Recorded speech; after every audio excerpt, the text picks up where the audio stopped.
मराठा आरक्षण के फैसले का मूल निवासी बहुजन समाज की एकजुटता पर प्रभाव, इस विषय पर हमारे साथ आज जो वक्ता है, व्याख्याता है, मूल निवासी बी.डी. बोरकर सर, राष्ट्रीय अध्यक्ष हैं peoples party of India democratic के। तो साथियों, उनके साथ हम चर्चा करने जा रहे हैं। वो हमें आज इस विषय पर व्याख्यान देंगे और आपसे हम रिक्वेस्ट करेंगे कि जो आज व्याख्यान हो रहा है या जो विषय है उसके बारे में आपके जहन में जो सवाल आते हैं, आपके जो डाउट्स है, आपके जो विचार हैं, कृपया कमेंट बॉक्स में आप लिखिए।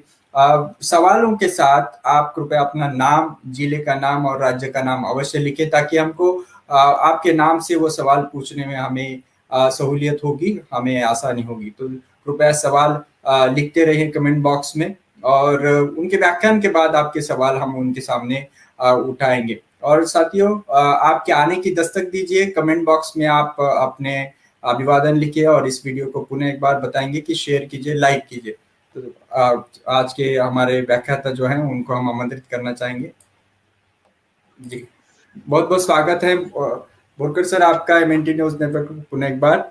और आपके साथ जो हम चर्चा, जय भीम जय मूल्यासी सर, आपके साथ जो हम चर्चा आज करना चाहते हैं, जो विषय है बहुत ही एक महत्वपूर्ण विषय बना हुआ है, न केवल महाराष्ट्र में बल्कि पूरे भारत भर में इस विषय की एक चर्चा है, जो मराठा आरक्षण के बारे में। और महाराष्ट्र में दिखाई दिया कि एक कुछ विवाद सा निर्माण हुआ है, खास करके SC ST OBC और मराठा, ये जो निवासी बहुजन समाज के जो कंपोनेंट है, तो उसमें एक विवाद दिखाई दे रहा है। लेकिन कुछ आप जैसे लोग हमेशा इसको सुलझाते हैं विवाद को। तो आपसे हम रिक्वेस्ट करेंगे कि ये जो मराठा आरक्षण है, इसका मूल निवासी बहुजन समाज की जो एकजुटता है, उसकी जो यूनिटी है, उसके ऊपर क्या असर हुआ है या क्या असर हो सकता है, अगर इसके कौन कौन से पहलू हैं। तो हम आपसे रिक्वेस्ट करेंगे कृपया हमारे जो दर्शक और कार्यकर्ता हैं और उनको आज के इस विषय पर आप प्रबोधित करें।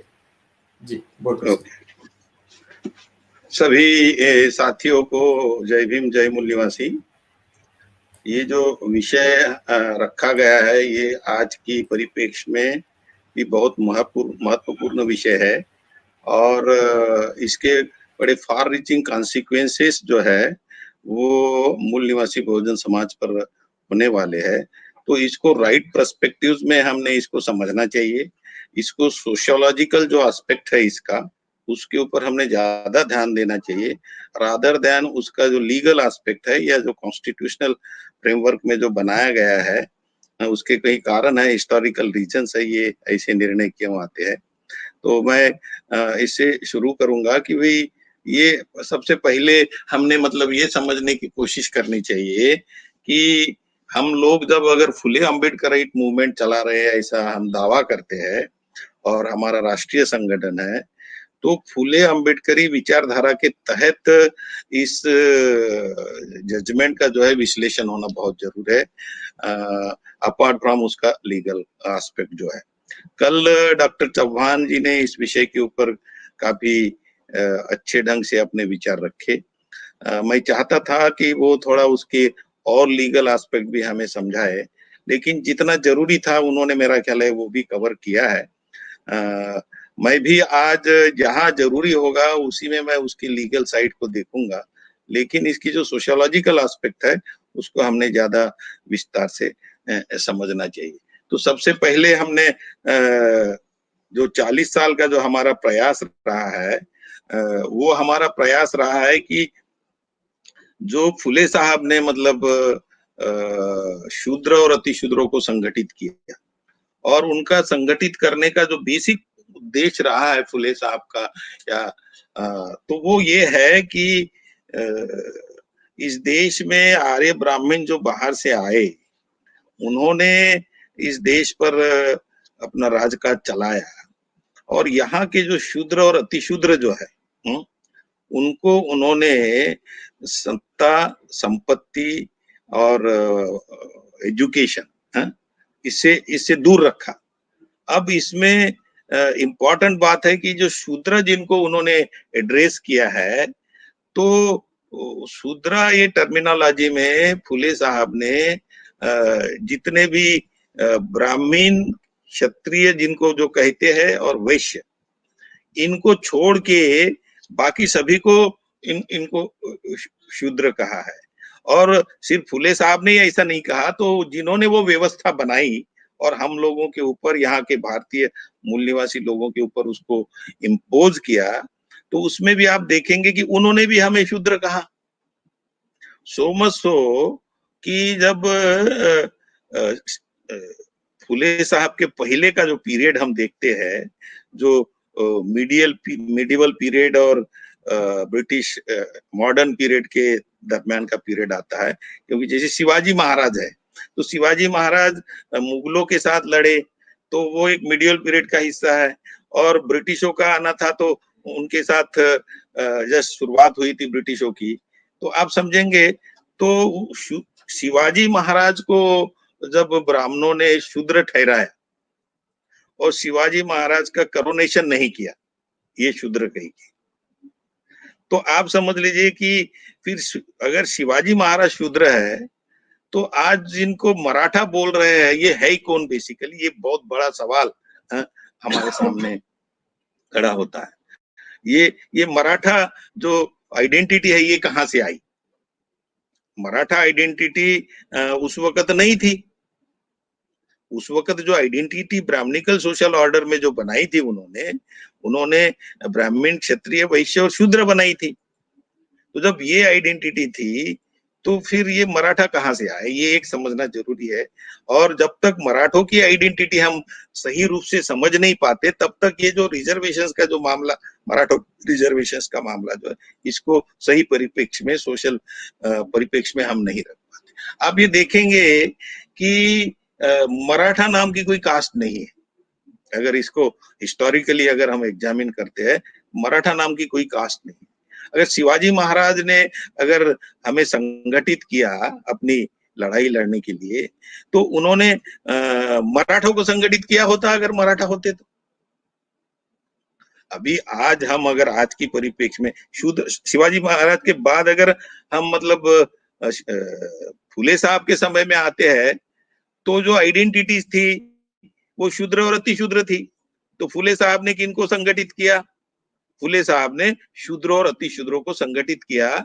उनके साथ जो अन्याय हो रहा था उसके खिलाफ में उनको संगठित किया। तो अगर शिवाजी महाराज के समय में अगर मराठा आइडेंटिटी होती, तो ऑब्वियसली है, और वो हमारे लिए अपने समाज को ऊपर उठाने के लिए अगर काम कर रहे थे, तो उन्होंने फिर मराठों को संगठित किया होता। लेकिन ऐसा नहीं हुआ। अगर आप देखेंगे शिवाजी महाराज का इतिहास यहाँ से शुरू होता है कि उन्होंने मावड़ प्रांत जो था, मावड़ प्रांत अभी भी है, पूना डिस्ट्रिक्ट में मावड़ तहसील भी है और मावड़ प्रांत भी है, समझ लीजिए। तो उस इलाके में जो रहने वाले लोग थे उनको संगठित किया है, इसको समझना चाहिए। और उसमें वो उन्होंने ढेर सारी जो जातियां थी उनको इकट्ठा किया, तो ये समझना चाहिए। और तो उन्होंने मावड़ों को इकट्ठा किया, मराठों को इकट्ठा नहीं किया। और आप ये देखेंगे कि जो मराठा आइडेंटिटी फिर आई कहां से, मराठा आइडेंटिटी कैसे आई?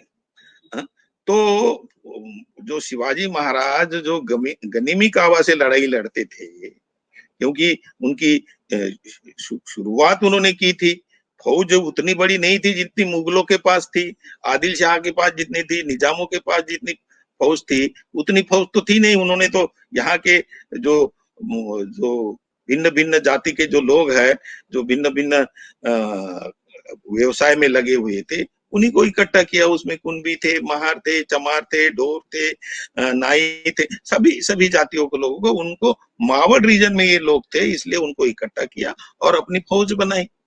तो आप ये देखेंगे, तो फिर ये मराठे कैसे हो गए, ये बुनियादी सवाल है, क्योंकि उससे हमारी समस्या कई हद तक क्लियर हो जाएगी। मराठा तो जब ये अपने गनिमी कावा से मुगलों की फौज के ऊपर अटैक करते थे, गोरिल्ला वार जिसको कहते हैं अंग्रेजी में, तो ऑब्वियसली जो मुगलों की फौज में जो लोग थे, जब ये सडनली उनके ऊपर अटैक करते थे, तो उनको पता नहीं था कि ये कौन लोग है करके, कौन लोग उनके ऊपर अटैक कर रहे संगठित होके। तो जब उनको पता नहीं था, तो वो इनको कैसे एड्रेस करेंगे, ये सवाल है अभी। इनको उन्होंने एड्रेस कैसे किया? क्योंकि ये मराठी भाषिक थे, तो इसलिए मराठी भाषिक होने की वजह से एक अननोन लोग जब अटैक कर रहे हैं तो उनको कुछ तो एड्रेस करके बताना पड़ेगा ना, क्योंकि उसका जो कमांडर होगा उसको, कमांडर को जो भी वो देख रहे हैं उसको जाके बताना पड़ेगा कि किन लोगों ने हमारे ऊपर अटैक किया। तो वो आइडेंटिफिकेशन वहां से आया, क्योंकि ये मराठी भाषिक थे इसलिए ये मराठी बोलने वाले मराठा लोगों ने हमारे ऊपर अटैक किया। ये इस ढंग का ये टर्मिनोलॉजी आया हुआ है, और इसलिए आप देखेंगे कि इतिहास में भी ये मिलता है। मैं इतिहास में पढ़ा हूं कुछ जगह, उसमें लिखा है कि ब्राह्मण मराठा, चांबार मराठा, महार मराठा, कुनबी मराठा, इस ढंग से लिखे हुए है इतिहास में। मतलब शिवाजी महाराज के पीरियड में ये चीजें आई हुई। तो आप ये देखेंगे कि मराठा एज ए कास्ट नहीं है। ये सब जैसे ब्राह्मण मराठा तो ब्राह्मण है, फिर कुनबी मराठा तो कुनबी है, चांबार मराठा तो चांबार है। तो ये सबको ये विशेषण उनको जो लगे हुए हैं उनकी जात के नाम से उनके साथ, क्योंकि वो रीजनल आइडेंटिटी है और वो मराठी भाषिक थे इसलिए। अब ये फिर हुआ कैसे? क्योंकि जो लोग इनको लीड कर रहे थे, इनको जो लीड कर रहे थे, जैसे शिवाजी महाराज लीड कर रहे थे, तो ऑब्वियसली उनकी मराठों की फौज उन्होंने उनको कहा, इसलिए मराठों की फौज हो गई और इसलिए इनको मराठा टाइटल आ गया। लेकिन ये अपने आप में कास्ट नहीं है, इसको पहले समझना चाहिए। जैसे ही हम समझ लेते कि मराठा नाम की कास्ट नहीं है, तो फिर फंडामेंटल इशू होता है कि फिर वो कौन है? मराठा नहीं है तो फिर है ही कौन? तो शिवाजी महाराज के पीरियड में आप देखेंगे कि वो गांगा भट्ट ने मतलब पैसा वैसा लेके लाच लुचपत से उनको क्षत्रिय बनाया। लेकिन आप इस संदर्भ में अगर आह सालुंके साहब का मतलब अगर किताब पढ़ते हैं कि गुलामों की और गुलाम बनाने वालों की धर्म एक नहीं हो सकता, बड़ा इंपॉर्टेंट। कभी अभी मैंने उसको जो ट्रांसलेशन हुआ था उसको मैंने रिव्यू किया और एडिटिंग किया, तो उसमें वो मैं बहुत क्लियरली कि भाई वो क्षत्रिय नहीं थे, वो क्षत्रिय नहीं थे, क्षत्रिय जबरदस्ती से बनाया गया। तो क्षत्रिय भी नहीं थे, वो मराठा भी नहीं थे, तो ब्राह्मणिकल सोशल ऑर्डर में वो कौन थे? फिर ये सवाल खड़ा हो जाता है। तो वो फिर फुले साहब की टर्मिनोलॉजी में ये पता चल जाता है कि ये शूद्र जाति के थे सभी, ये सब सभी शूद्र है। अब ये सभी शूद्र है तो ये समस्या, ये जो कूच के बाद में जिन लोगों के पास पावर रहा, जिन शूद्रों के पास, अगर ये कुर्मियों से थे, तो उनके पास पावर होने की वजह से, और जो पावरफुल होता है वो अपने को श्रेष्ठ समझने की एक संकल्पना है सोसाइटी में, तो उसमें फिर जैसे ब्राह्मणों ने मतलब खुद को श्रेष्ठ समझा, तो इनके पास एक पॉलिटिकल पावर होने की वजह से इन्होंने अपने जो टाइटल है, ओरिजिनल टाइटल, उन्होंने जाति के टाइटल छोड़ दिए और खुद को मराठा एडॉप्ट कर दिए। इसलिए आप ये देखेंगे कि जैसे मैंने 3 जो इम्पोर्टेंट लीडर है जो इस सोशल मूवमेंट में लगे हुए हैं, उसमें पुरुषोत्तम खेडेकर जी है, उसमें जस्टिस कोरसे पाटिल है, और अभी इसमें बहुत ही ज्यादा विद्वत्ता पूर्ण अपनी काम करने वाले जस्टिस सावंत है, लेकिन वो हम इस साल फरवरी में हम उनको नहीं रहे हमारे साथ, और आह सालुंके साहब है। इन लोगों ने ये क्लियरली माना है, स्पेशली पुरुषोत्तम खेडेकर ने तो क्लियरली बोल दिया है कि भाई हम ये कुर्मी लोग हैं, कुनबी लोग हैं, और इनको ये पश्चिम महाराष्ट्र में जो लोग रहे हैं जो खुद को मराठा बोलते हैं, तो इसलिए ये मराठा वाला मामला खड़ा हो गया, अदरवाइज ये कुनबी ही है। उन्होंने ये क्लियरली माना है। फिर कोरसे पाटिल साहब का भी मतलब एक वीडियो मैंने देखा, उन्होंने कहा कि भाई मराठा नाम की कोई जात है ही नहीं, उन्होंने भी कहा। और सालुंके सर ने ये कहा है कि भाई ये क्षत्रिय है ही नहीं, और मराठा कैसे निर्मित हुई, मैंने ये बताया। तो इससे आप ये देखेंगे कि ये कोई इसको आप ज्यादा आप रीजनल आइडेंटिटी कह सकते हैं जो किसी मराठी भाषा से आई है, तो इसको एक तो ऐसे समझना चाहिए। तो फिर ये है ही कौन? तो ये आप देखेंगे कि अगर शूद्र है और शूद्र जातियां जितनी भी है वो आज ओबीसी में है, तो बेसिकली ये ओबीसी है। तो ये जो पावरफुल मराठा जो है, इन्होंने ये प्रॉब्लम खड़ा किया। पावरफुल मराठा जो है, जो सत्ता में रहे, इन्होंने ये प्रॉब्लम खड़ा किया। और वो अगर वो सत्ता में रहे तो उनकी ये रिस्पॉन्सिबिलिटी बनती थी कि ये जो जितनी भी मतलब मराठा करके जी रहे हैं लोग, लेकिन बहुत ही निचले स्तर पे जी रहे हैं, उनकी स्थिति, आर्थिक स्थिति ठीक नहीं है। और जो पावरफुल मराठा जो है, उनकी कंपैरिजन में उनको जो सोशली जो रिस्पेक्ट वगैरह भी मिलना चाहिए वो नहीं मिलता। उनमें भी उन्होंने कुछ छानव कूड़ वगैरह वगैरह कुछ ऐसे वो बोलते हैं। अगर छानव, तो शिवाजी महाराज भी छानव कूड़ में अगर होते तो फिर उनको निचला क्यों बोलते थे वो? ये ऐसे कई चीजें हैं। तो ये मराठा रिजर्वेशंस के बारे में जब हिस्ट्री का जो पोजीशन, मतलब जो डॉक्यूमेंटेशन, जो गायकवाड़ कमीशन है, वो गायकवाड़ कमीशन ने इसको प्रॉपरली प्रेजेंट नहीं किया। मैं उनका जो उनकी तरफ से जो सरकार की तरफ से जो वकील बात कर रहे थे सुप्रीम कोर्ट में, वो वकील जो है, उनका नाम जो है पटवालिया, इसने ये जो हिस्टोरिकल एस्पेक्ट जो है वो रखा नहीं। तो इसका मतलब गवर्नमेंट ने जो अपनी बात प्रॉपरली रखनी चाहिए थी वो नहीं रखी, उसकी वजह से भी ये समस्या। उन्होंने ये क्लियरली ये बताना चाहिए था कि मराठा नाम की कोई कास्ट नहीं है। और जो पावरफुल मराठा है, इन्होंने अभी कम से कम ये समझना चाहिए, इसमें उन्होंने अवेकनिंग करना चाहिए कि भाई ऐसी कोई कास्ट है ही नहीं। ये जबरदस्ती, क्योंकि कोरसे पाटिल साहब भी कह रहे, पुरुषोत्तम खेड़ेकर जी भी कह रहे, ऐसी कोई कास्ट नहीं है। तो उसका जो समाज जीवन में अवेकनिंग होगा, तब ये मतलब ज्यादा महत्वपूर्ण बात सामने आएगी। अब आप ये देखेंगे कि ये रिजर्वेशंस की बात करते हैं, तो रिजर्वेशंस के जो पहलू है आर्टिकल 16 में, आर्टिकल 16 में 2-3 चीजें प्रूव करना है। मैं अमरावती यूनिवर्सिटी में बाबा साहब की जयंती के ऊपर मेरा स्पीच रखा गया था, तो उस वक्त भी मैंने ये बात रखी। मुझे एक क्वेश्चन पूछा गया ऑडियंस से कि भाई ये मराठा रिजर्वेशंस की जो बात चल रही है, तो इसके बारे में आप कैसा सोचते हैं? तो मैंने कहा इसमें देखिए, एक तो वो सोशली एंड एजुकेशनली बैकवर्ड है, ये प्रूव करना होगा। और दूसरा जो है कि अगर वो प्रूव करते हैं तो भी अगर उनका एडिक्वेट रिप्रेजेंटेशन अगर नहीं है, तभी उनको मिल सकता है। तो आज भी सुप्रीम कोर्ट का अगर हम जजमेंट पढ़ते हैं, तो उन्होंने ये दोनों मुद्दे जो है, उन्होंने ये खारिज की है कि जिस ढंग से उनकी पोजीशन रखना चाहिए था कि ये सोशली एंड एजुकेशनली कैसे बैकवर्ड है, ये उन्होंने प्रूव नहीं किया, उसका डाटा भी नहीं रखा। हा? उनका जो डाटा रखना चाहिए था कि as compare to the other section of the society, वो सोशली और एजुकेशनली कैसे बैकवर्ड है, ये रखना चाहिए था।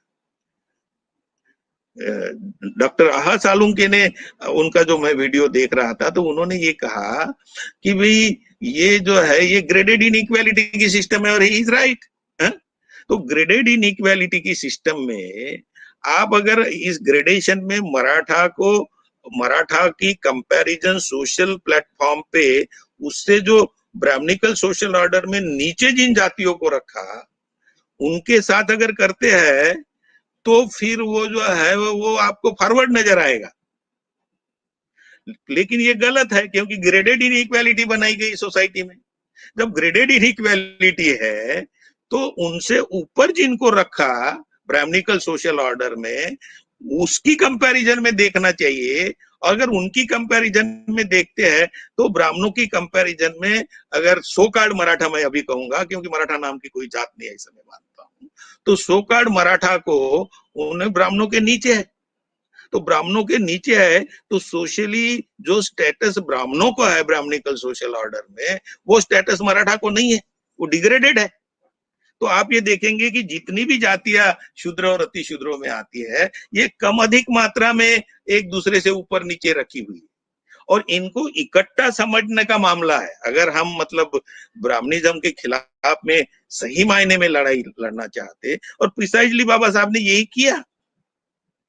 बाबा साहब के ग्रंथों का अगर हम अध्ययन करते हैं तो बाबा साहब ने जो टर्मिनोलॉजी यूज की है वो कास्ट हिंदूज टर्मिनोलॉजी यूज की है और क्लियरली बोला है कि ये कास्ट हिंदूज कौन है। तो कास्ट हिंदूज में उन्होंने ये कहा कि इसमें ब्राह्मण आता है, इसमें क्षत्रिय आता है और वैश्य आता है, ये 3 कास्ट हिंदूज है और बाकी जितने भी है वो शूद्र अति शूद्र लोग हैं।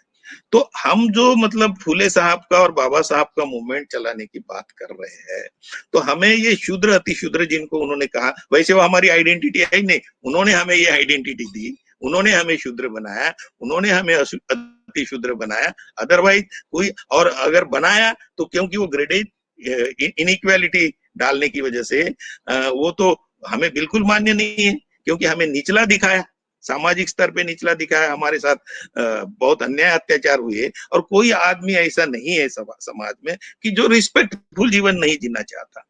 तो मतलब अगर हम सभी लोग रिस्पेक्टफुल जीवन जीना चाहते हो, जिसके लिए भी आज भी हम स्ट्रगल कर रहे हैं, तो उस वक्त भी हम रिस्पेक्टफुल जीवन ही जीना चाहते थे।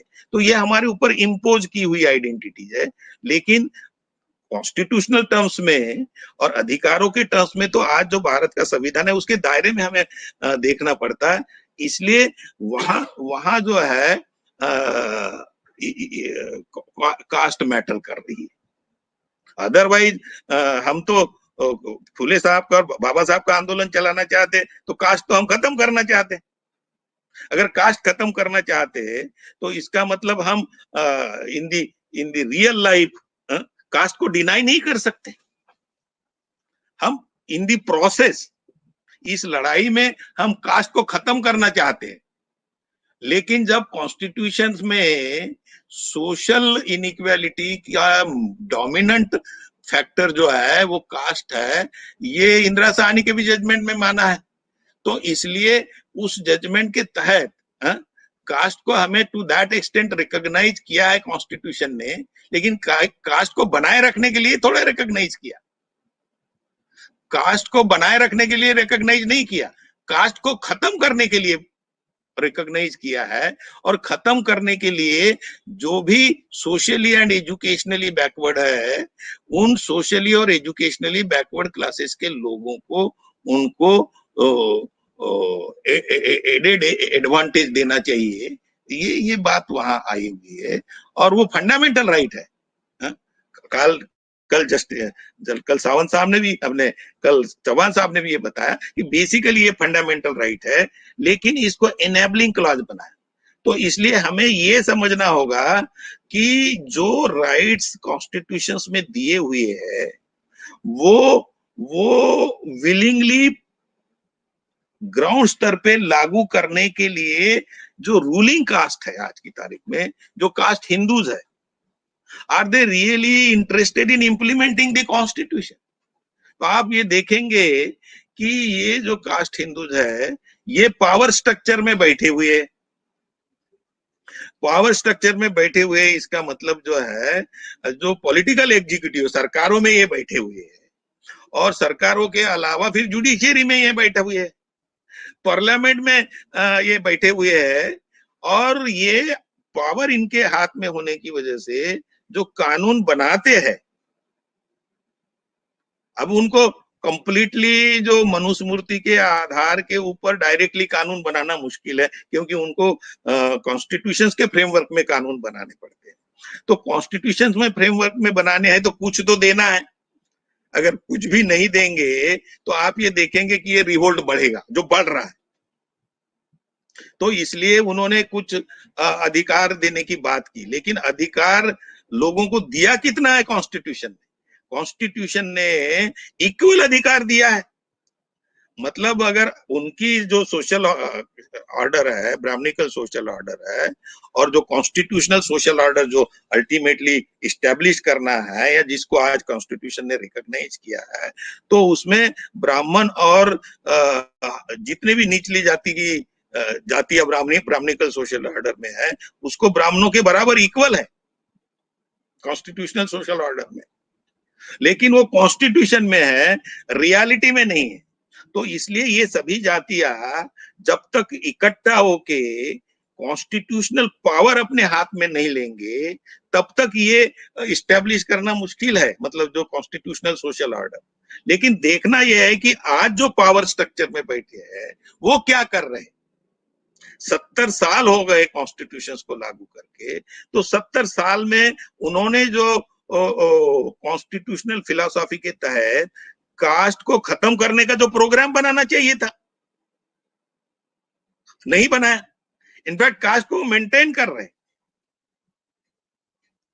रिकॉग्निशन किया लेकिन लिमिटेड एक्सटेंट में है कि इन लोगों को एम्पावर करने के लिए, लेकिन कास्ट को वो मेंटेन कर रहे हैं और कास्ट को मेंटेन करके सोसाइटी को ऐसे ही डिवाइड कर रहे हैं। आज जो महाराष्ट्र में जो पिक्चर नजर आ रहा है, वो जो मैं कुछ लोग, वो कोई गुणवंत सदावर्ते कोई एक वकील है या कोई मैडम पाटिल है, उन्होंने केस भी दायर की थी, और भी कोई 2-4 वीडियो में देख रहा हूं, वो तो मतलब मराठा वर्सेस ओबीसी, ये जो पिक्चर खड़ा किया जा रहा है, और एट द सेम टाइम ये जो मराठा वर्सेस ओबीसी पिक्चर जो लोग खड़े कर रहे हैं वो खुद को फुले साहब के और बाबा साहब के फॉलोअर भी बन रहे हैं। ये डाइकोटोमी है, ये कंट्राडिक्शन है उनकी। मतलब या तो वो सही मायने में वो ऑनेस्ट नहीं है फुले साहब की और बाबा साहब का आंदोलन चलाने में। अगर फुले साहब का और बाबा साहब का आंदोलन चलाने की बात होती है तो शूद्र अतिशूद्र कम्युनिटी जिनको उन्होंने डिवाइड किया, ग्रेडेड डिग्रेडेशन की व्यवस्था, उनको सबको इकट्ठा लाना जरूरी है। क्यों इनको इकट्ठा लाना जरूरी है?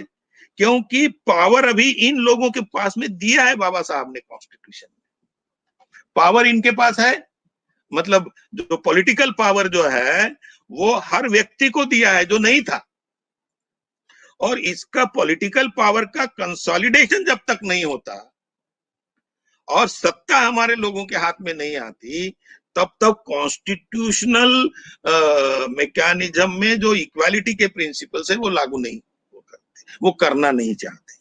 तो इस चीज को, और इसी परिप्रेक्ष्य में आप जुडिशियल माइंडसेट को आप एग्जामिन करिए।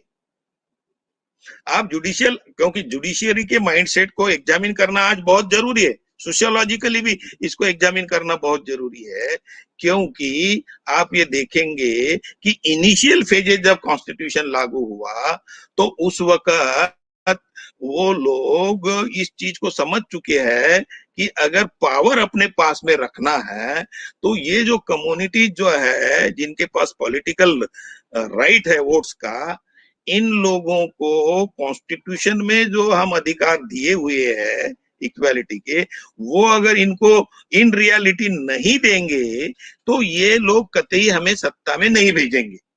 और सत्ता हमारे हाथ से चली गई क्योंकि वो तो लड़ाई सत्ता की थी, ब्रिटिशों के हाथ से उन्होंने पावर अपने हाथ में ले लिया, और वो अगर हमारे लोगों के साथ शेयर नहीं करते in terms of constitutional equality, liberty, fraternity, तो ये लोग ultimately they will throw us out of power, ये उनका डर था। तो इन द इनिशियल फेजेस उन्होंने कुछ पावर दिए हैं, जिसकी वजह से एक पढ़ा लिखा वर्ग निर्माण हुआ है शेड्यूल कास्ट, शेड्यूल ट्राइब और ओबीसी में, और वही वर्ग जो है आज असर्ट भी कर रहा है। लेकिन आज की तारीख में भी बहुत ज्यादा मात्रा में हमारा समाज जो है वो इग्नोरेंट है, और इसको काउंटर करने के लिए आरएसएस और जो उनकी ऑफशूट पॉलिटिकल विंग है, उन्होंने एजेंडा हिंदुत्व का चला है। इसमें सावरकर है और भी वो गोलवलकर है और ये सब लोग है, इन्होंने मतलब हिंदुत्व का एजेंडा चलाया और हम लोगों को हिंदू बना के रख दिया, जबकि हम ये नहीं है। और ये मैं फिर से मतलब ये बोलना चाहता हूं कि ये हम सभी लोगों ने जो समाज जीवन में हिंदू करके जी रहे, उनको ये समझना चाहिए कि हमारा इस्तेमाल करने के लिए हमें हिंदू बनाया है, बाकी हम हिंदू नहीं है। और जो धर्म जो है वो भी हिंदू धर्म नहीं है, वो एक्चुअली ब्राह्मण धर्म है, या ज्यादा वैदिक धर्म है, आप इसको समझ सकते हैं, क्योंकि वहां ये गैर बराबरी की व्यवस्था है। और कोई ऐसा व्यक्ति नहीं आज सोच सकता है कि हमारे साथ गैर बराबरी का व्यवहार हो। ये मेरी समझ में नहीं आता है कि इसके लिए मतलब एमए पीएचडी वगैरह होने की जरूरत है क्या? अगर सर्वसाधारण लोगों के सामने ये बात कहते हैं कि भाई हम इंसान बन के यहाँ रहना चाहते हैं और हमारे साथ हमारे सामाजिक जीवन में, आर्थिक जीवन में, राजकीय जीवन में और सांस्कृतिक जीवन में हमारे साथ गैर बराबरी का व्यवहार हो रहा है, तो हम तो ये नहीं रहना चाहिए, इतनी समझ तो होनी चाहिए। लेकिन इग्नोरेंस लेवल इतनी ज्यादा है, इसलिए ये समस्या है। और जितना जल्दी ये समाज समझ जाएगा उतना जल्दी पॉलिटिकल पावर कैप्चर कराया जा सकता है। अब इसके जो कॉन्स्टिट्यूशनली जो इसके पहलू है, तो आप ये देखेंगे कि मैं जो उसके सामने ये रखा है, मतलब रिजर्वेशंस की फेवर में सो कॉल्ड मराठास को रिजर्वेशन देने के बारे में, तो उन्होंने जो 50% का जो क्राइटेरिया है कॉन्स्टिट्यूशन में, नहीं है वो कॉन्स्टिट्यूशन में, लेकिन आर्टिकल 16(4)(a) और बी के तहत 14(a) के तहत इन्होंने वो 50% का क्राइटेरिया उसमें डाल दिया है। और ये 50% के क्राइटेरिया को वो एग्जामिन की कर रही सुप्रीम कोर्ट। अब सुप्रीम कोर्ट जो है कॉन्स्टिट्यूशन में जो चीजें है उसके तहत एग्जामिन कर रही है, लेकिन पॉइंट ये है कि कॉन्स्टिट्यूशन के तहत अगर एग्जामिन कर रही है तो अल्टीमेटली इक्वालिटी बनाए रखना है या बनाना है, या इनइक्वालिटी बनाए रखना है, इस फ्रेमवर्क में उन्होंने एग्जामिन करना चाहिए। तो वो 50% का क्राइटेरिया एक्सीड करना चाहिए। इस ढंग की प्लीडिंग सुप्रीम कोर्ट में स्पेशली मिस्टर रोहतगी जो है वकील, जो सरकार की तरफ से वहां खड़े हुए, सरकार की तरफ से हुए या बीजेपी की तरफ से हुए मोस्ट प्रॉब्ली, तो उन्होंने 10 पॉइंट रखे इनके सामने कि जो 50% का जो क्राइटेरिया है इसको खत्म करना चाहिए।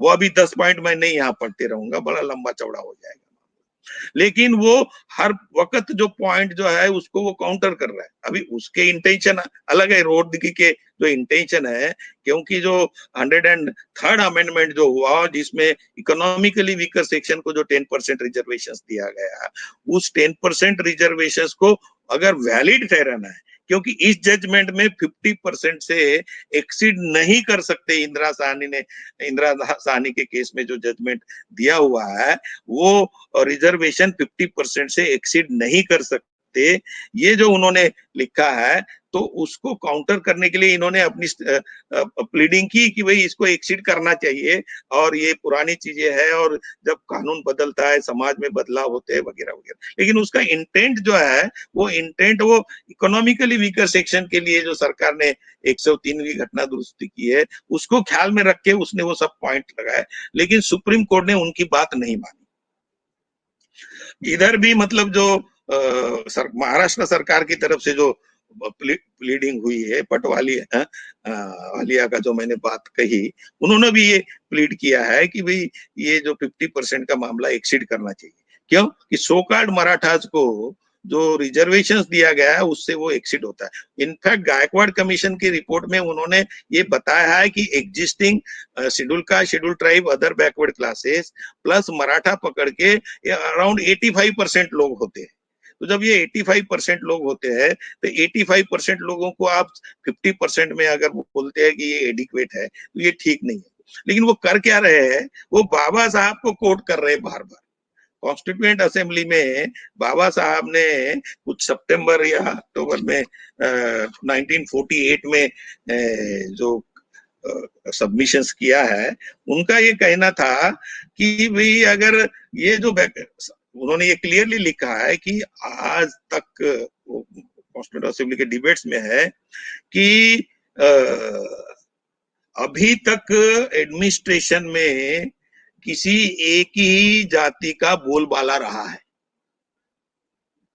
और अगर हम आर्टिकल 14 को हमने पास कर दिया कि इस देश में देयर शैल बी इक्वालिटी, तो जब equality then equality before law article 14 में, तो फिर इक्वालिटी बिफोर लॉ अगर हम मानते हैं तो आर्टिकल 16 में जो 10(3) है, ड्राफ्ट कॉन्स्टिट्यूशन का आर्टिकल 10(3) है, तो ये कहते हैं कि एक ही जाति का अगर बोलबाला रहा है एडमिनिस्ट्रेशन में, तो फिर सही मायने में आर्टिकल 14 के तहत जब हम इक्वालिटी की बात करते हैं वो नहीं हो सकती। और इसलिए जो दूसरा सेक्शन ऑफ द सोसाइटी है उनको गवर्नेंस की सिस्टम में उनको प्रतिनिधित्व देना चाहिए, ऐसी बात कही है बाबा साहब ने, for the purposes of bringing the equality. और उसके आगे उन्होंने ये कहा है कि भाई ये कितना होना चाहिए, तो वो ये कह रहे हैं कि ये जो कम्युनिटीज है जिनको एडमिनिस्ट्रेशन में नहीं रखा गया, गवर्नेंस के सिस्टम में नहीं रखा गया, अगर ये समझ लीजिए कि 70% है, तो अगर 16/4 में अगर ये 70% जो है इनको अगर दे दिया जाता है, तो 16/1 में सिर्फ 30% रहेंगे। तो अगर वो 30% वहां रहते हैं, तो फिर ये जो हम कहते हैं कि जो इक्वालिटी का जो प्रिंसिपल्स कैसे होगा, इक्वालिटी का तो प्रिंसिपल नहीं होगा, क्योंकि वो 70% तो ये ले गए। तो इसलिए बाबा साहब ने ये 50% से नीचे रखना चाहिए, मिनिमम होना चाहिए, मैक्सिमम 50 के ऊपर नहीं जा सकता। ये बात आप बाबा साहब ने कही, उस वक्त कही। लेकिन इस बात को करते वक्त उन्होंने जो सरकारों से और जुडिशियरी से क्या एक्सपेक्टेशन था, सरकारों से और जुडिशियरी से ये एक्सपेक्टेशन था कि अल्टीमेटली इस देश में इक्वालिटी इस्टेब्लिश होना चाहिए, और उसको इस्टेब्लिश करने के लिए इन लोगों का सोशियो इकोनॉमिक स्टेटस बढ़ाना चाहिए। जब इन लोगों का सोशियो इकोनॉमिक स्टेटस बढ़ेगा तो ऑब्वियसली ये दूसरों के बराबर आ जाएंगे, इकोनॉमिकली साउंड हो जाएंगे, तो जो compete कर पाएंगे, और जो compete करेंगे तो धीरे धीरे वो इक्वालिटी इस्टेब्लिश हो जाएगी। लेकिन पिछले 70 साल में आप ये देखेंगे कि ऐसा कुछ प्रोग्राम उन्होंने बनाया नहीं। आज स्थिति ये है कि परिस्थिति और ज्यादा खराब कर दी, मतलब जितना एनरिचमेंट बीच वाले पीरियड में हुआ, उनको फिर से मतलब जो सोशो इकोनॉमिक एनरिचमेंट हुआ, ये जो जातिया जिसको हम कहते हैं, तो बैकवर्ड्स जिनको कहते हैं, बैकवर्ड क्लास ऑफ सिटीजन जिनको कहते हैं, तो अभी उसको रिवर्स गियर में डाला हुआ है। सरकारें 80% 80 करोड़ लोग, भारत सरकार का स्टेटमेंट है कि 80 करोड़ लोगों को हमने ये कोरोना पीरियड में हमने फ्री में अनाज बांटा, और महाराष्ट्र में 5 करोड़ लोगों को बांटा करके महाराष्ट्र के चीफ मिनिस्टर का स्टेटमेंट। तो इसका मतलब भारत के संविधान के माध्यम से इस देश में जो सोशियो इकोनॉमिक इक्वालिटी इस्टेब्लिश करने की बात हुई है, तो वो कहां तक इन्होंने किया, इनफैक्ट और स्थिति ज्यादा खराब कर दी। जब और स्थिति ज्यादा खराब कर दी, इसलिए लोग जो उसका जो प्रेशर है, क्योंकि इकोनॉमिक पॉलिसीज उनके हित में नहीं बन रही, एजुकेशन पॉलिसीज उनके हित में नहीं बन रही, ट्रेड बिजनेस इंडस्ट्री में उनको सिरकाव की स्थिति नहीं मिल रही है, मोनोपोली बन के है कुछ लोगों की, तो फिर लोगों को ये सोचता है कि हमारा कल्याण कहां से होगा। तो फिर वो आपके इर्द गिर्द देख रहे ये शेड्यूल कास्ट के लोग, शेड्यूल ट्राइब के लोग और अदर बैकवर्ड क्लासेस के लोगों को जो रिजर्वेशन मिला, तो उनका सोशियो इकोनॉमिक एडवांसमेंट हुआ है, और इसलिए जो डायरेक्टिव प्रिंसिपल्स के तहत जो करना चाहिए था वो नहीं करने की वजह से आज ढेर सारी जातियां रिजर्वेशंस के लिए खुद को प्लीड कर रही। तो ये स्थिति मतलब जो कॉन्स्टिट्यूशन जिस भावना से बनाया गया उस भावना से इंप्लीमेंट नहीं हो रहा है, इसलिए प्रेशर है। तो आप ये देखेंगे कि इसमें सोशल और जहां तक सोकाल्ड मराठाओं का संबंध है, तो इसका सोशल एंड एजुकेशनल बैकवर्डनेस का सवाल पहले खड़ा होता है। तो ये प्रूव करने के लिए उन्होंने जो डाटा दिया है गायकवाड़ कमीशन ने, वो डाटा को ही एनालाइज करता है सुप्रीम कोर्ट, और ये बोलता है कि ये डाटा के अनुसार इनका जो परसेंटेज है सर्विसेज में, महाराष्ट्र गवर्नमेंट की सर्विसेज में, वो आप देखेंगे कि ग्रुप ए सर्विसेज में 36% है, और ग्रुप डी तक जाते हैं तो 51% है। तो आप कैसे बोल सकते हैं कि एडिक्वेट नहीं है, ये उन्होंने, और एडिक्वेट उसको इंटरप्रेट कर रहे हैं सुप्रीम कोर्ट कि adequate does not mean proportionate. अब वो ऐसा कर रहे हैं इंटरप्रिटेशन, क्योंकि वो एक पर्टिकुलर समाज जो तबका है सोसाइटी का, जो सो कॉल्ड मतलब कास्ट हिंदूज है बाबा साहब की टर्मिनोलॉजी में, उनके इंटरेस्ट प्रोटेक्ट करना चाहते हैं। वो एडिक्वेट रिप्रेजेंटेशंस की जो बाबा साहब ने आर्टिकल 16(4) में डाला है और उसकी व्याख्या भी की है, उसको पकड़ के रख रहे, और उसको बोलते हैं कि वो प्रोपोर्शनेट नहीं है, adequate does not mean proportionate. But अगर एडिक्वेट डज नॉट मीन, अगर प्रोपोर्शनेट अगर ऐसा है, तो वही बाबा साहब ने जब शेड्यूल कास्ट और शेड्यूल ट्राइब के लोगों को रिजर्वेशन देने की बात हुई, तो भाई कितना देना चाहिए इन लोगों को? तो तब तो बाबा साहब ने कहा in proportion of their population. एक तरफ एडिक्वेसी की डेफिनेशन में 50% से ज्यादा नहीं होना चाहिए, और दूसरी तरफ इन प्रोपोर्शन टू एडुकेट का मतलब in proportion to their population. ऐसा अगर कह रहे तो अगर शेड्यूल कास्ट और शेड्यूल ट्राइब इनको अगर मिल सकता है तो ओबीसी को भी मिलना चाहिए in proportion to their population. अगर उसका interpretation in proportion to their population नहीं करते, इसका मतलब है कि आपको 52% से 27% तक क्यों रिस्ट्रिक्ट कर रहे हैं? क्योंकि जो कास्ट हिंदूज है उनके इंटरेस्ट उनको प्रोटेक्ट करना है। ये बात सही है कि जो बैलेंस 50% है उसके बारे में भी ये कहा है कि वो आर्टिकल 16(1) में कम्पीट कर सकते हैं। आर्टिकल 16(1) में अगर कम्पीट करते हैं शेड्यूल कास्ट, शेड्यूल ट्राइब और अदर बैकवर्ड क्लासेस के जो लोग हैं as a backward class of citizen, अगर वो उसमें कम्पीट करते हैं बैलेंस 50% में जो ओपन रखे है, तो उसमें कम्पीट करते हैं तो फिर इनका परसेंटेज बढ़ता है। और मैंने why not reservation in promotion जो लिखा है टू ओबीसी, उसमें ये चीजें मैंने लिखी है उस किताब में। लेकिन सवाल ये उठता है कि आज भिन्न भिन्न राज्यों में जो हाई कोर्ट्स बैठे हुए हैं वो इसको कैसे इंटरप्रेट कर रहे हैं? उन्होंने मतलब यहां तक उसको रिस्ट्रिक्ट कर दिया कि शेड्यूल कास्ट और शेड्यूल ट्राइब और अदर बैकवर्ड क्लासेस के लोग, उनके लिए जो परसेंटेज रखा है उसी में कम्पीट कर सकते हैं, उसके ऊपर नहीं जा सकते। इसका मतलब जो है उनको रिस्ट्रिक्ट कर रहे हैं। कॉन्स्टिट्यूशन रिस्ट्रिक्ट नहीं कर रहा है, कॉन्स्टिट्यूशन में लिखा है कि 16(1) में वो कम्पीट कर सकते हैं, लेकिन आज हाईकोर्ट के जजेस उसको रिस्ट्रिक्ट कर रहे हैं। भिन्न भिन्न सभी ऑलमोस्ट 100% हाईकोर्ट के जजेस है वो उसको रिस्ट्रिक्ट कर रहे हैं कि शेड्यूल कास्ट जो है शेड्यूल कास्ट के लिए कम्पीट करेगा। तो इसका मतलब क्या भारत का संविधान जो है ये कंपार्टमेंटाइजेशन बनाने के लिए बनाया गया है? कंपार्टमेंट तो पहले ही थे भारतीय समाज व्यवस्था में, ब्राह्मणों ने बना लिए थे कंपार्टमेंट। तो जब कंपार्टमेंट्स ऑलरेडी थे तो शेड्यूल कास्ट के लोग शेड्यूल कास्ट में कम्पीट करेंगे, शेड्यूल ट्राइब के शेड्यूल ट्राइब में करेंगे, ओबीसी के इसमें वो बढ़ने नहीं देने का। इसका मतलब कॉन्स्टिट्यूशन को राइट उसकी जो भावना है उसके तहत इंटरप्रेट नहीं किया जा रहा है, और जो ऊपर का जो वर्ग है उसके इंटरेस्ट प्रोटेक्ट करने के लिए ये बात की जा रही है। तो मेरा ये मानना है कि ये सो कॉल्ड जो मराठा है ये बेसिकली शूद्र है। शूद्र है तो जितने भी शूद्र जातियां है वो अदर बैकवर्ड क्लासेस में आती है, और इसलिए उनको ये बेनिफिट्स मिलना चाहिए। अब इसमें एक बात, जो लड़ाई झगड़ा जो चल रहा है, तो इसमें जो आज जो ओबीसी की जातियां है उन्होंने खुश होने का कोई कारण नहीं है कि भाई मराठों को नहीं मिला तो ये बहुत खुश हो गए। जैसे मैं उनके इंटरव्यूज वगैरह देख रहा हूँ, ये बहुत खुश है कि भाई उनको नहीं मिला। भाई उनको नहीं मिला तो तुमको क्या मिला?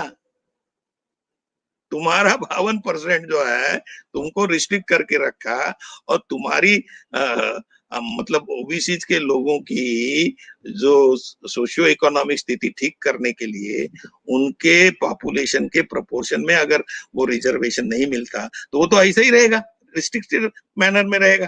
तो वहां अगर हमें मतलब कम्पीट करना है तो वो हमें मिलना चाहिए, उसके लिए आंदोलन होना चाहिए।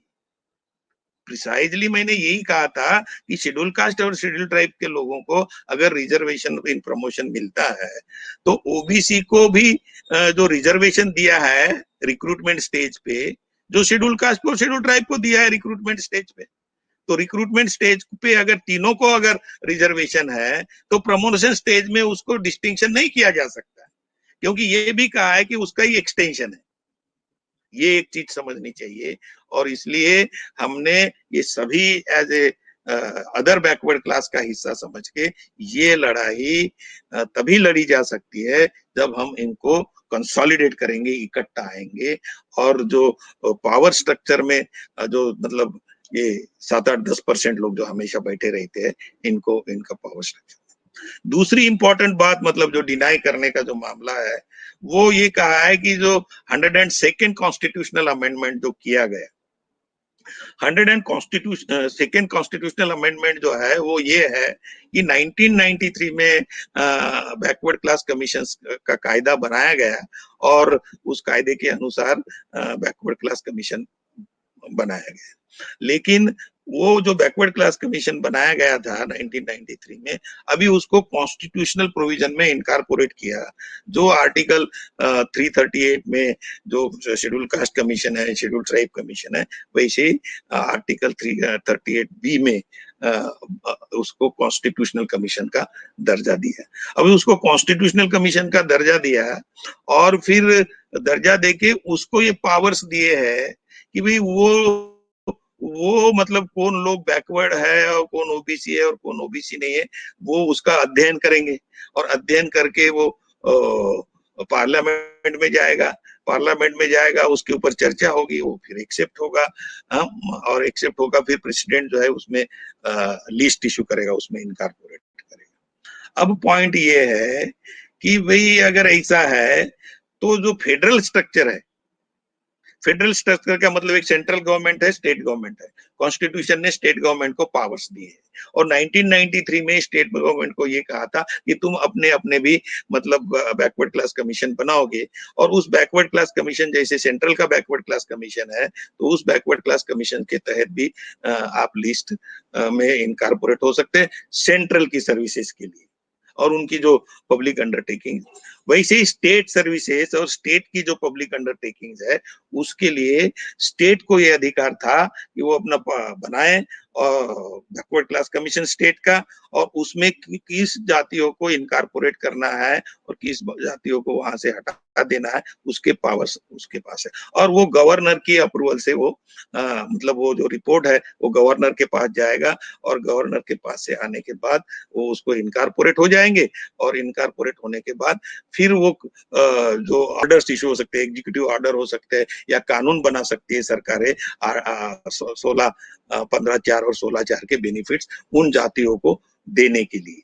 तो ये स्थिति थी। अब वो स्थिति ये बदल दी है उन्होंने कि वो तो ये कर सकता है, स्टेट ये कर सकता है, लेकिन उसको कंसल्ट करना होगा। मतलब स्टेट का कमीशन अगर सो कॉल्ड मराठा जाति को अगर वो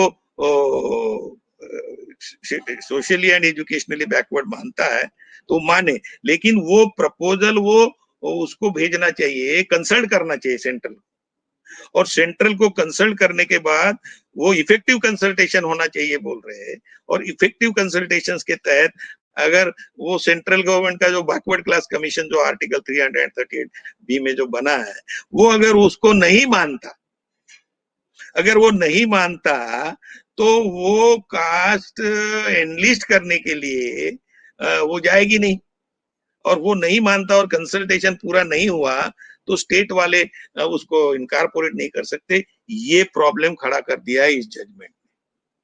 सुप्रीम कोर्ट ने ये कहा है कि भाई ये जो है कंसल्टेशन की प्रक्रिया होनी चाहिए और अगर वो एग्री हो जाते हैं तब वो स्टेट को वो उस लिस्ट में डालने के लिए मिलेगा, उसको जो स्टेट लिस्ट कहेंगे, और उसके बाद वो उनके हित में कानून बना सकते हैं। तो ये फेडरल स्ट्रक्चर को तकलीफ है।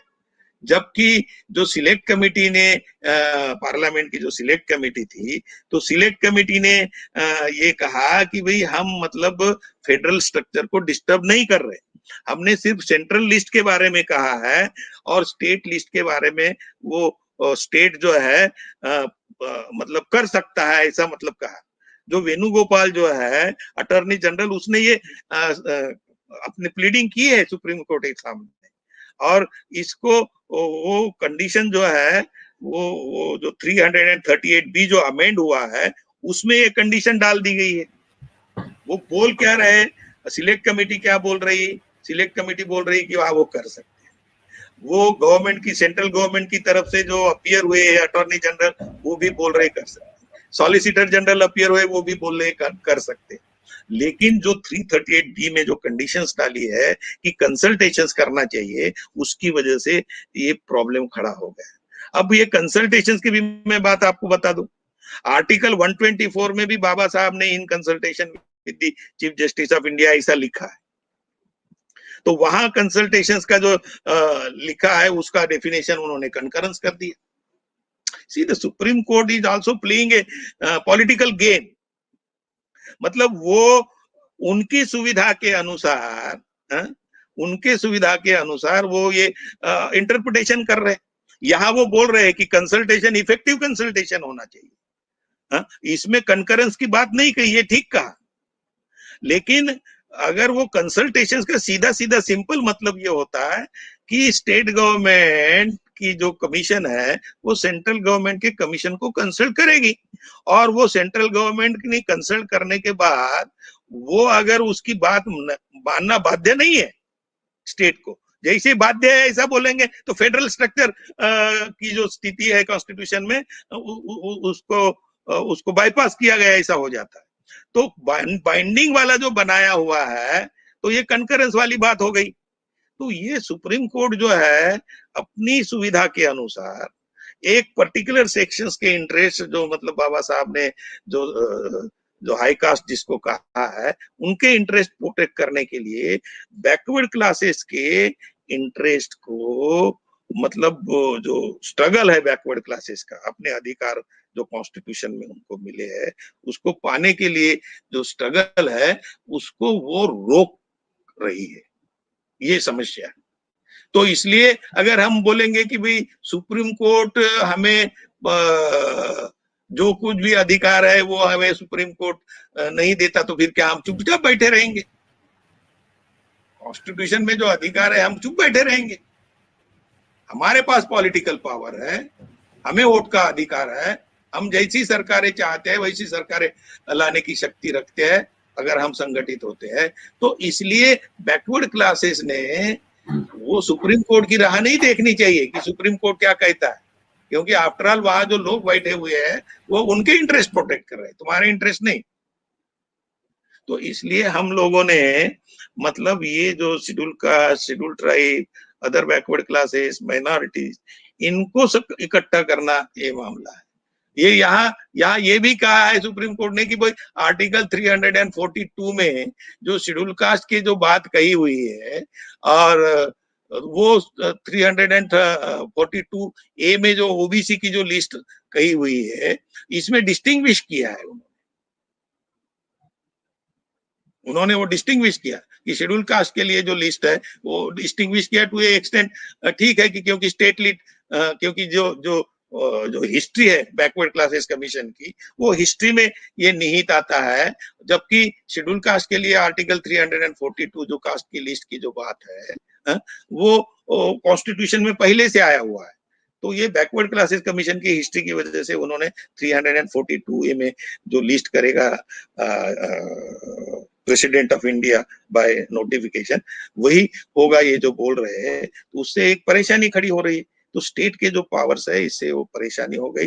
लेकिन अभी ऐसे सुना है कि जो पेपर में और टीवी में न्यूज आई है कि भाई वो अमेंडमेंट फाइल कर रहे हैं, वो अमेंडमेंट फाइल कर रहे हैं कि भाई वो अमेंडमेंट मतलब रिव्यू पिटीशन रादर फाइल कर रहे हैं। तो रिव्यू पिटीशन में वो ज्यादा वो स्टेट के पावर स्टेट्स को दे देंगे। जब स्टेट्स के पावर स्टेट्स को दे देंगे तो वो स्टेट अपने ढंग से वो डिसाइड करेगा।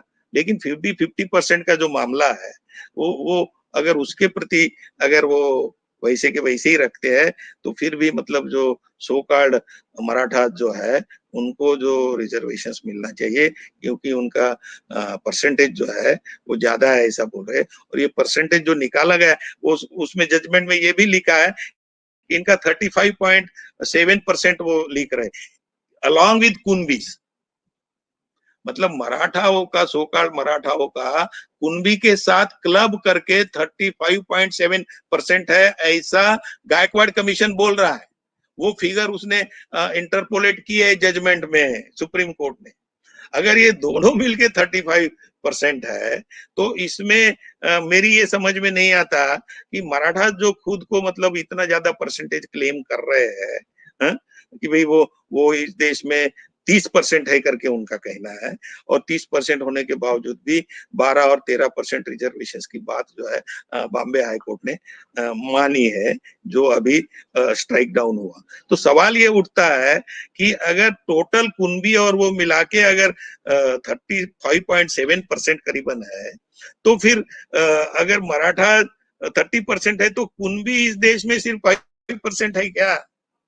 वो डाटा बराबर कंप्लीट नहीं हुआ। एक्चुअली कुनबियों का और मराठाओं का डाटा प्रॉपरली अलग अलग से निकालना चाहिए था, तो वो जो डाटा जो गायकवाड़ कमीशन ने अलग करके दिखाना चाहिए था, वो भी उन्होंने नहीं किया।